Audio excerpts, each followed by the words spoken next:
He didn't have a phone. He didn't have a home. But he had a choice.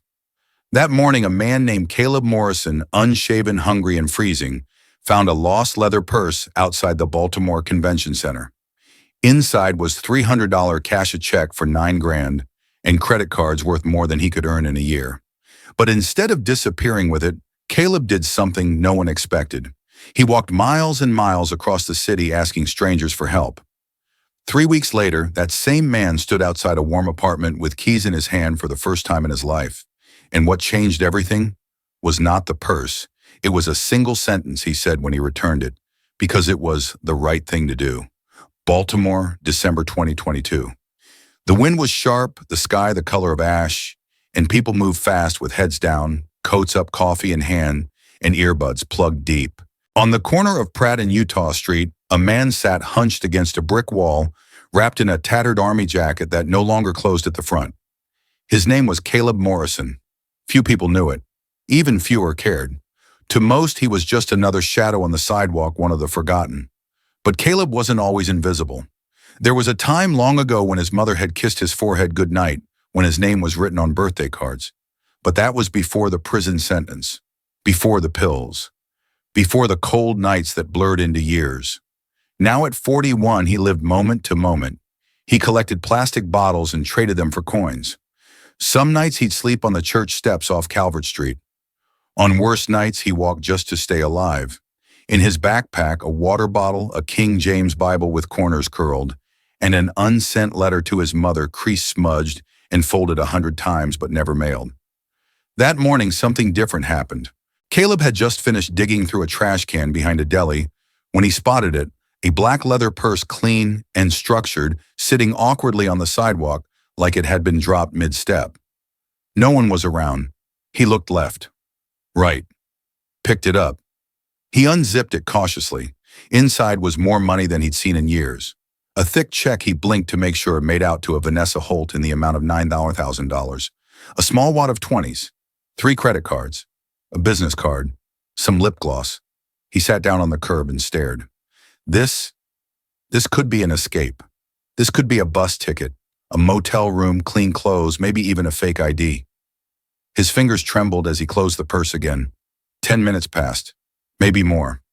Finally, he stood up and turned away from temptation. He couldn't call anyone, he had no phone. So he walked. More than 12 blocks through downtown, past people who recoiled at his smell-past stores where he was followed or ignored. At the community center on Charles Street, he handed the purse to the front desk attendant and asked for help contacting the owner. The woman behind the desk, named Rena, eyed him with suspicion, but opened the purse anyway. She froze when she saw the check. "Wait here," she said, disappearing into the back room with her phone. Caleb sat in the corner quietly. He didn't need applause. He wasn't even sure why he had done it, only that it felt necessary.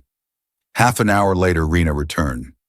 "She wants to meet you," she said. "Her office is 2 blocks away."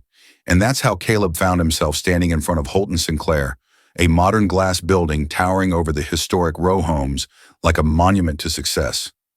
Businessmen walked in and out with lattes and leather briefcases. Caleb, in contrast, looked like a ghost who had wandered into the wrong century. A receptionist led him upstairs to the 17th floor. The elevator mirrored his reflection, unshaven eyes, sunken posture, small. Then the door opened. She was taller than he expected. Vanessa Holt, in a navy coat dress and red heels, stepped forward. Her expression was a mix of curiosity and disbelief. When she saw the purse in his hands, her eyes softened. "I honestly didn't expect to see this again," she said. Caleb extended it toward her. "It's all there," he muttered. "I didn't touch a thing." She checked it briefly. Everything was intact. And then came the question, the one that stopped him cold. Why, she asked gently. Why return it? He looked up, meeting her eyes for the first time, his voice barely above a whisper, because it was the right thing to do. Vanessa didn't respond right away. She just stared at him as if seeing not just the man in front of her, but someone else, someone she'd once been. She didn't know it yet. Neither did Caleb. But that sentence had just cracked something wide open in both their lives. Hours earlier, Vanessa Holt had been standing under stage lights speaking to a sea of real estate professionals, city officials, and community organizers. She had worn her navy dress, her hair in a soft chignon, her voice steady as she told her story, how she went from a homeless single mother living in a van to the founder of one of Baltimore's most respected housing equity funds. People clapped, nodded, scribbled notes. She smiled on cue, posed for photos, handed out business cards. The conference hall buzzed with ambition and applause. But none of it touched her the way the man in the lobby did just 2 hours later. When the receptionist whispered that someone had returned her purse, she'd barely remembered losing it. Her mind had been on the panel, the press, the logistics. But when she walked into the conference room and saw Caleb slouch slightly, holding the purse in both hands, like it might break something in her stilled. He looked so far removed from the room they were in. His clothes hung loose on his bones, his boots were worn to the thread, and his eyes, dark, uncertain but not ashamed, met hers only for a second before dropping again. She thanked him. He shrugged, said it was the right thing to do. And that was what stayed with her. Not just the action, but the way he said it, like it cost him something. After he left, Vanessa didn't go back to her meetings. She canceled lunch, skipped interviews, and sat in her office alone, staring out over the city skyline. She thought about her son now in college. She thought about the van, the rusted one, with the broken heater where they'd spent 2 winters eating cold ramen and sharing 1 blanket. She thought about the woman from the church who once handed her $20 and said, "You don't have to stay here." That one act, that one person who looked her in the eye and saw something worth saving, had changed her trajectory. Now she was on the other side of the desk. She had power. She had means. But more importantly, she had the memory of what it meant to have nothing, and what it meant when someone just once offered you a hand without asking for anything in return. She asked her assistant to find Caleb. They tracked him down through the community center. It wasn't easy. He had no phone, no address, no last known employer. Just a name on a clipboard and a signature that slanted downward. When he returned the next day, she invited him in, not as a charity case, but as someone who had reminded her what real integrity looked like. They sat across from each other in her private meeting room, sunlight spilling through tall windows. She offered him water. He declined. Then she asked gently, "Tell me your story." He hesitated, then spoke. He told her about the drugs, the jail time, the nights when his bones ached from the cold, about sleeping under bridges and getting kicked awake by security guards, about detoxing alone in a public restroom, about failing, relapsing, crawling back again, but also about reading the Bible at 3 a.m. on a church bench, about carrying his mother's last letter still unopened because he didn't feel worthy to read it, about waking up one morning and deciding he wouldn't steal anymore, even if it meant going hungry. Vanessa didn't interrupt. She didn't flinch. When he was finished, she sat quietly for a moment. Then she said something he would never forget. "If I gave you a place to stay, a clean bed, a roof sometime, do you think you could start over?" He didn't answer right away. His throat tightened. His eyes burned. And for the first time in years, he let himself consider the possibility that maybe, just maybe, he wasn't doomed to stay where he was. "I don't know," he whispered, "but I'd try." That was enough. She slid a folder across the table. Inside was a proposal: housing, meals for 3 months, English classes, financial coaching, and enrollment in a small community real estate training program she sponsored personally. Everything paid for. When he looked up, her voice softened. "I'm not giving you charity, Caleb. I'm giving you a start. That's what someone once gave me." He took the folder with both hands, his fingers trembling. He didn't cry. Not yet. That would come later. But in that moment, what she handed him wasn't just paper. It was permission to believe he could be someone else. He didn't cry the moment she handed him the folder, but he did later that night, sitting on the edge of a borrowed cot in the back of the community center when no one was watching. He stared at the printed papers, reading each word like it was written in a language meant only for other people. People with addresses, calendars, planners, expectations. But somewhere between the page that read move-in date February 1st and the one that listed class schedule, beginner ESL, he felt something loosen inside him. Not relief, not even joy, just possibility. And that was enough to make his shoulders shake quietly in the dark. The first time he stood in front of the apartment, he didn't go in right away. He just stood there, gripping the key so tightly his palm would later bear its shape. The door was painted a soft olive green, with a small brass number nailed above the frame 4C. Nothing fancy. No concierge, no elevators, no security buzzers. Just a quiet building on a quiet street with the smell of pine cleaner still lingering in the hallways. But to Caleb, it might as well have been a penthouse. 7 years. 7 winters of storm drains and storage units and church steps. 7 years of cardboard pillows and stolen hours of sleep behind dumpsters. And now here he was, key in hand, staring at a door that would lock from the inside. He turned the knob. The room wasn't large, but it was clean. A twin bed with a beige blanket stood near the window. A small desk, a chipped dresser, a compact kitchen with 2 working burners. There was even a folded towel and a bar of soap waiting on the bathroom sink. He didn't unpack anything that first night because he didn't own anything to unpack. But he did sit cross-legged on the mattress, blinking at the overhead light, marveling that he didn't have to sleep with one eye open. Before lying down, he touched the light switch once, then again, just to remind himself that electricity could be summoned with the flick of a finger. He whispered to himself, "This is real, like a child testing a dream." The days that followed were awkward, unfamiliar. Each morning he walked 40 minutes to a local community college for his English class, carrying a second-hand backpack that Vanessa had arranged for. He sat in the back quiet, at first trying to make his tongue obey new rules. At night he practiced writing on lined paper, his letters crooked but determined. He taped a wall calendar near the front door and began crossing off days one by one, not to mark time lost, but to measure time gained. But memory clung to him like a second skin. On the subway, people pulled their bags tighter when he stood too close. In stores, cashiers double-checked his bills. At the community center, an older woman moved her purse to the other side of her chair when he sat nearby. Some habits of the world die harder than people realize. And then there were the nights when he couldn't sleep at all nights, when the silence felt too wide, when he flinched at the memory of footsteps, of sirens, of detox shivers.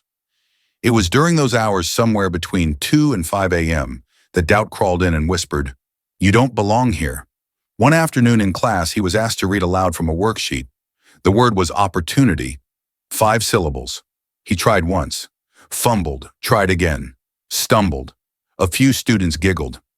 Not cruelly, but enough. He mumbled an excuse and left before the bell rang. That evening, he sat at the kitchen counter staring at his reflection in the toaster. He could feel the old path calling its routines, its lies, its numb comfort.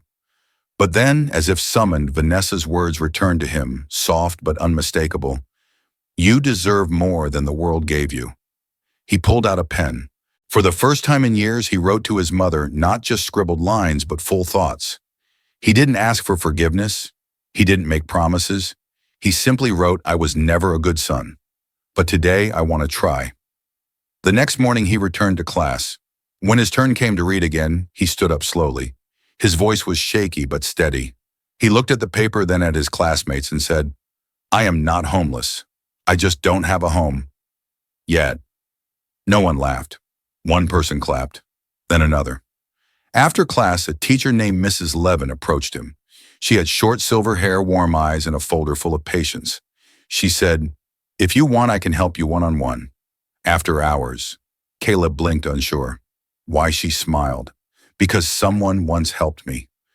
He nodded, heart tight in his chest, and for the first time since getting the key, he began to believe that maybe he was meant to turn more doors than one. The first time Caleb walked into that meeting room, he hesitated at the threshold, uncertain whether this space, quiet, carpeted, filled with clipboards and coffee steam, was truly meant for someone like him. Just 2 months earlier, he had been struggling to pronounce the word opportunity.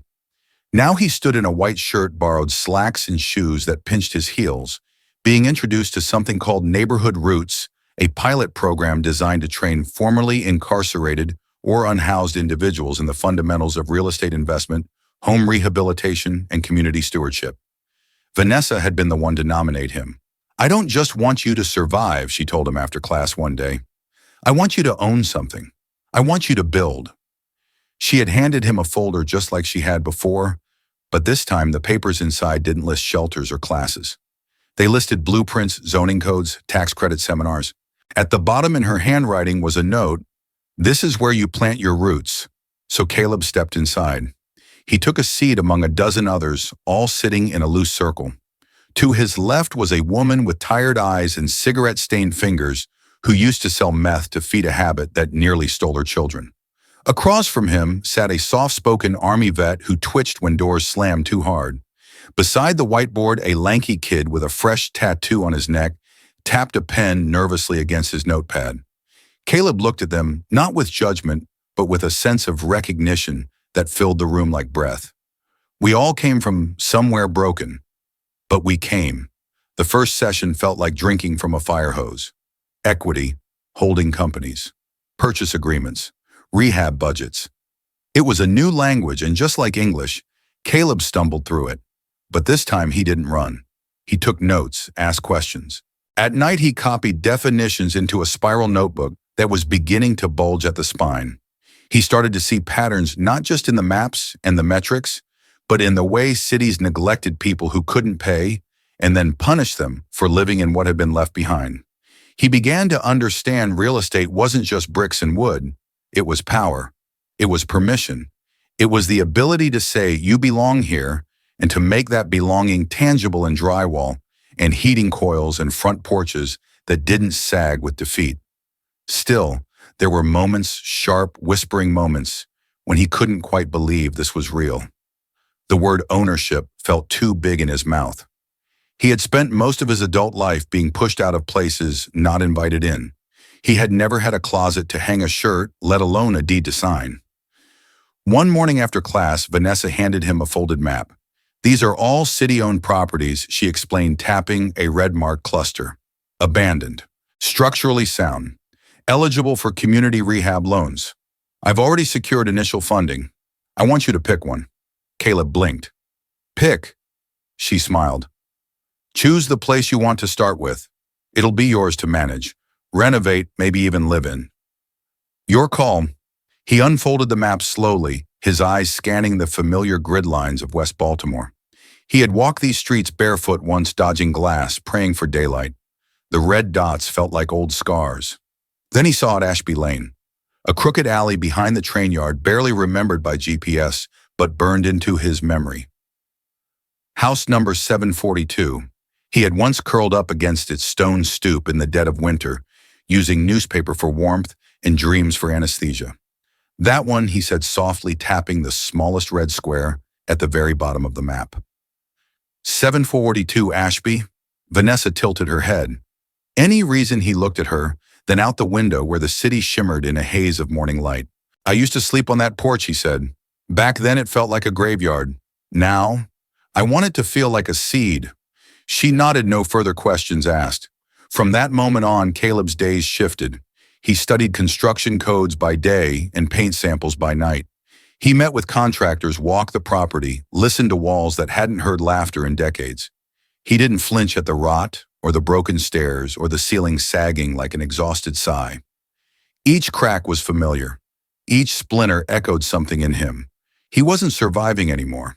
He was building, and every nail he drove and every tile he set straight was a way of telling the ghosts of his past, I'm still here, and I'm not going back. The house on Ashby Lane was more bones than body, more memory than structure. But Caleb approached it with a reverence he couldn't explain. With scraped hands and sore knees, he patched drywall and scraped away rot, not just from the walls, but from the years lodged inside his chest. The Neighborhood Roots program gave him tools. Vanessa gave him trust. And for the first time in his life, Caleb gave himself permission to plan beyond tomorrow. The blueprint was ready. The crew was lined up. What he needed now was funding an official loan to cover renovation costs, materials, labor inspections. Vanessa, ever present, had offered to co-sign and even front part of the initial investment. You're ready, she said one morning, handing him a binder neatly filled with a business plan they'd refined together. Now it's time to make them see it too. So Caleb walked into the bank wearing his best shirt, crisp white tucked into charcoal slacks, and carrying hope beneath one arm. The lobby smelled of polished marble and old air. Suits moved past him in waves, heels clicked like punctuation, and at the counter a young man with manicured nails barely looked up before handing him a clipboard. He sat through the consultation, politely speaking clearly, offering every document they requested. His income was still modest, but he had 3 months of rent receipts, a written endorsement from Holton Sinclair, and a formal budget signed by a licensed contractor. Everything looked clean on paper until it didn't. The loan officer's face changed when he reached the section marked Criminal History. Her pen froze midair. "I see you? Have some prior charges," she said, her voice suddenly clipped. The warmth drained from it. Caleb nodded quietly. "From over a decade ago. I've completed rehab. I'm part of a certified training program. And I have a sponsor." She didn't look up. "Unfortunately, your application doesn't meet our lending standards." He waited, but that was it. No further explanation. Just a printed rejection letter and a quiet usher toward the exit. Outside, the wind felt colder than it had in weeks. He didn't go home. He didn't call Vanessa. He just walked past the renovated townhomes, past the pharmacy that once chased him out for loitering, past the park bench where he'd once watched the world from behind a newspaper he couldn't afford. And finally, he found himself back where the past had pressed deepest in alleyway behind the old liquor store, where years ago he had curled beneath flattened cardboard and pretended he couldn't feel the rats scurrying near his feet. He sat on the cold pavement, not because he had nowhere else to go, but because grief doesn't ask where you live, it simply arrives. The rejection hadn't surprised him, not really. It had just reminded him that no matter how clean his shirt, some people would always see the stain. Hours passed. The sun lowered. Traffic thickened and softened again. He might have stayed invisible if not for the sound of sneakers slapping pavement and a small voice tugging at the edge of the silence. "Mom, Mom, that's him. That's the guy." Caleb looked up. A boy, maybe 7 or 8, stood a few feet away, pointing excitedly. He wore a faded superhero hoodie, his hand gripping his mother's coat as she followed his gaze toward Caleb. "The one from the stage," the mother asked softly. "Yeah, from Miss Vanessa's thing. She said he used to be homeless, and now he's fixing houses." The woman's eyes met Caleb's, and she smiled, not with pity, not with suspicion, but with something like quiet respect. She nodded, and without a word placed a hand on her son's shoulder and kept walking. Caleb sat still long after they disappeared around the corner, the echo of that boy's voice hanging in the air, like an answer he hadn't known he needed. He wasn't just a man trying to borrow money. He wasn't a felon on file or a statistic on some risk report. He was a story someone else had told. He was hope passed from one hand to another. He was no longer what the world refused to forget. That night back in his apartment, he opened his laptop and rewrote the proposal not as a request for help, but as a pitch for belief. He sent it not to a traditional bank, but to a local credit union that specialized in social reinvestment, one that Vanessa had once mentioned in passing. He didn't ask for mercy, he offered value. "My name is Caleb Morrison," the cover letter began. "This project is more than a house. It's proof that people can come back." The application Caleb sent to the community credit union had no fancy branding, no polished graphics, but it had his fingerprints in every word, every sentence, carefully rewritten to sound less like a plea and more like a vision. He didn't expect a fast reply. He had learned over years of waiting in lines and sleeping on concrete that time moves differently when you have nothing to bargain with but your truth. But before the bank could respond, something else happened, something that neither he nor Vanessa had planned. At a community housing summit held in a local college auditorium, Vanessa invited Caleb to join her on stage. She introduced him not with fanfare, but with a quiet dignity, calling him a partner in progress, not a project in pity.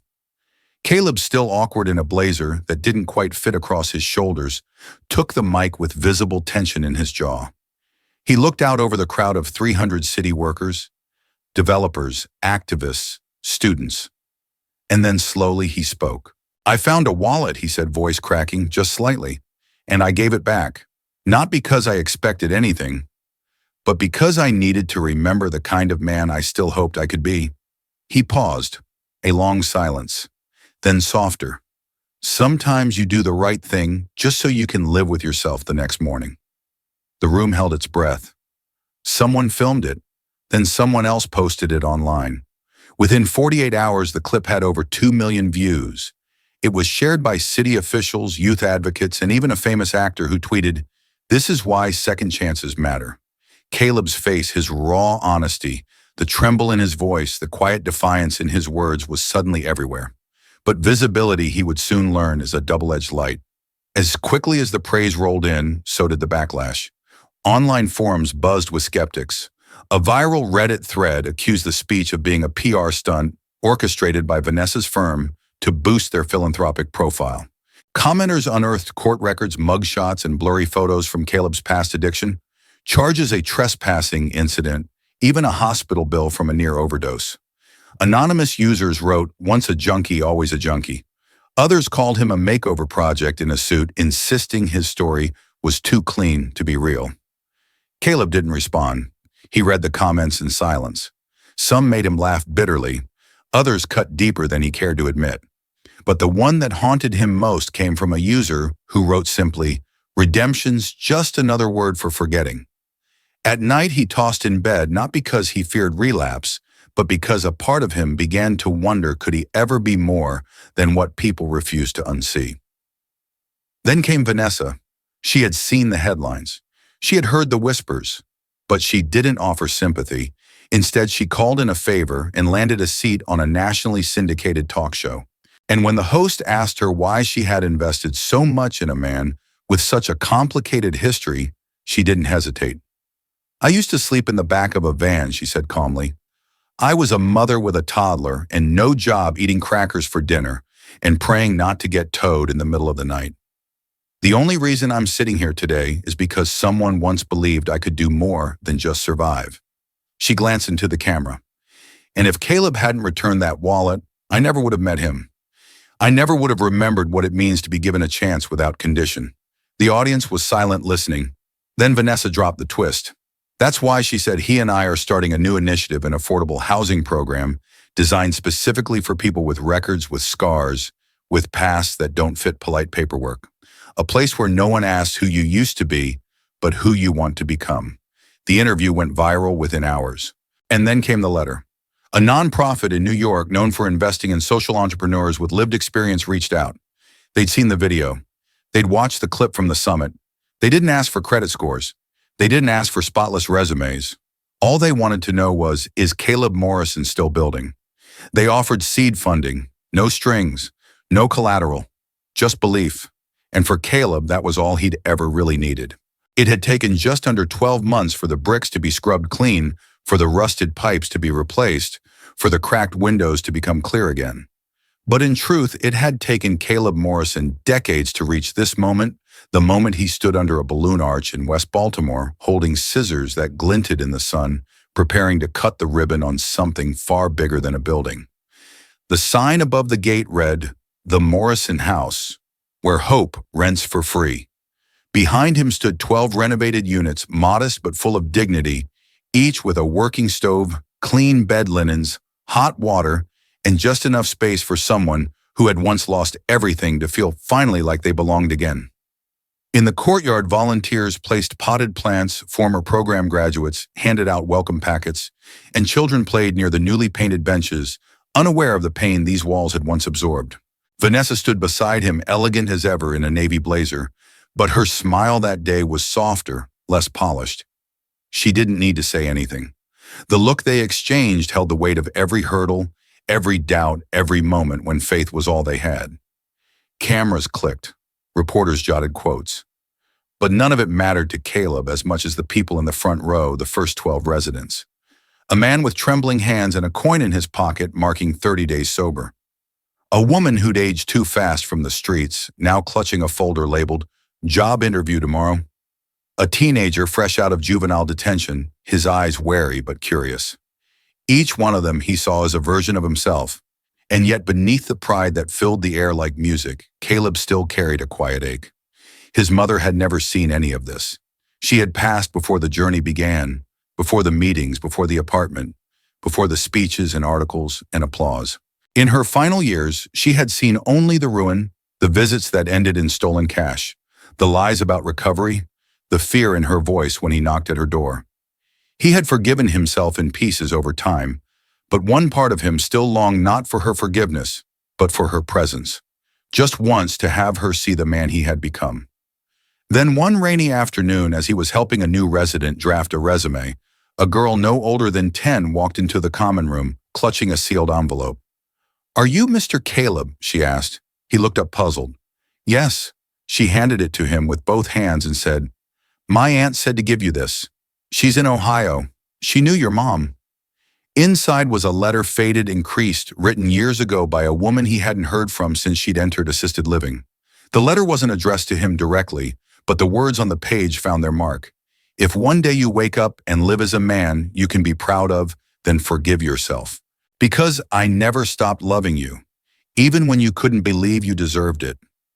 He read the letter twice, then a third time, hands trembling. He didn't cry in public, not at the ribbon cutting or the award ceremonies. But later that night, in a small room behind the kitchen where a black and white photo of his mother now sat framed on the shelf, he whispered, "Can you see me now, Mama?"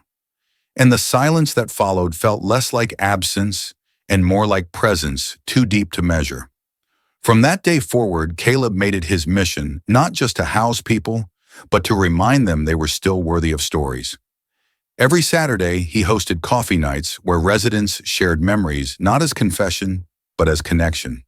Some relapsed, some left, some returned. No one was judged. When a man showed up high in a shame, Caleb simply said, "If you're still breathing, you're still trying. And if you're trying, I've got space for you." Months later, during a year-end feature on the local news, a host asked him, "Mr. Morrison, what do you think truly changed your life?" He smiled, not the nervous smile of a man uncertain he belongs, but the steady-rooted smile of someone who finally knows he does. "A lost purse," he said. "And one woman who believed I wasn't lost with it." He paused, eyes soft. "But really what changed my life was when I started to believe I could be different." As the screen faded, a final caption appeared, written in bold white letters against the backdrop of the Morrison house. "Not everyone who falls has broken wings. Some were just learning how to fly again." Thank you for watching. If this story touched you, share it and subscribe for more true stories that matter.